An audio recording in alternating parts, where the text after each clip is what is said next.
พี่น้องเด้อบรรยากาศยามแดงที่ทงหน้าเนาะบ้านปากกาแยกสดๆพี่น้องเลยปากกาแยก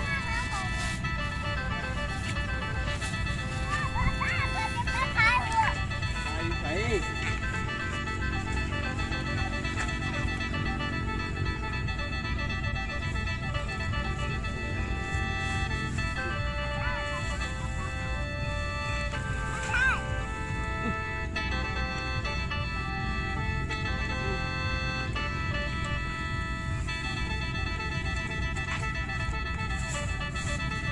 แย่งสดๆพี่น้องเลยพร้อม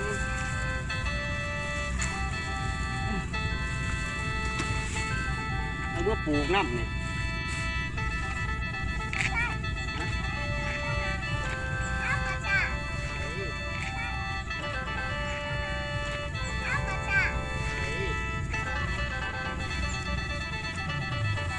นี่พักกันแย่งแม่นี่งามบ่งามโอ้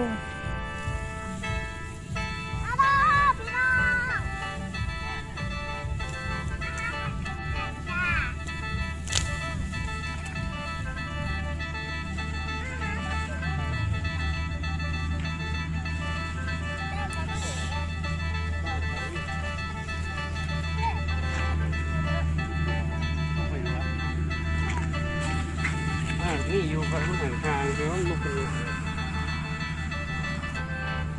ไม่ใช่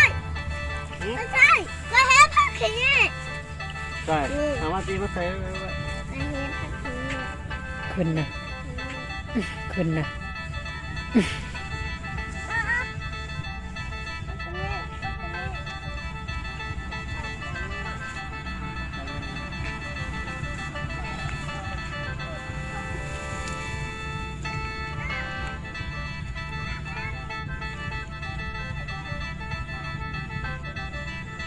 ไม่ยัง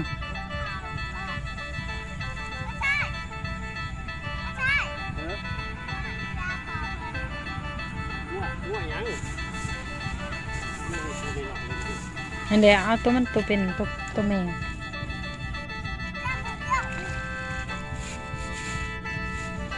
สดพี่น้องเลยเขาก็แยกสดบรรยากาศตรงไฮตรงหน้าพี่น้องดูบ้านเรานี่ใครว่ากันแย่งตัวมันจะมีฟอร์ดเลยนี่ฟอร์ด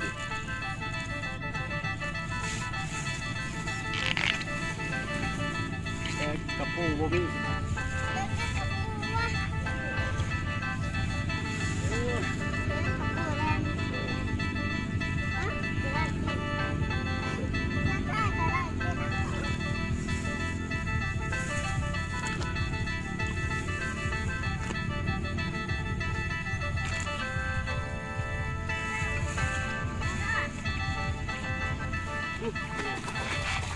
พี่น้องเด้ออย่าลืมฝากกดไลค์กดแชร์กดติดตามเนี่ยพี่น้อง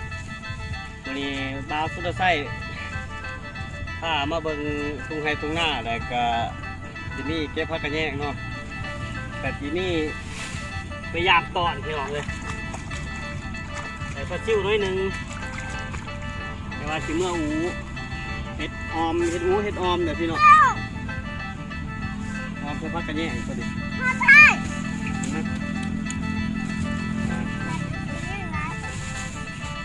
กินนี่สิผมมีกินนอกพี่น้องทางเฮินไปบริโภคไลฟ์คลิปแต่เพราะว่าต้องบาซูใส่กับค่าเบี้ยค่างานเนาะส่วนนี้กับฝนตกเลยอยู่พี่น้องเลยฝนตก2-3 มื้อนี่ก็รักเศร้าวันนึงนี่คนจะมาทั้งบาซูใส่มีโอกาสมาเก็บผักกันแยกให้พี่ให้น้องเบิ่งเนาะ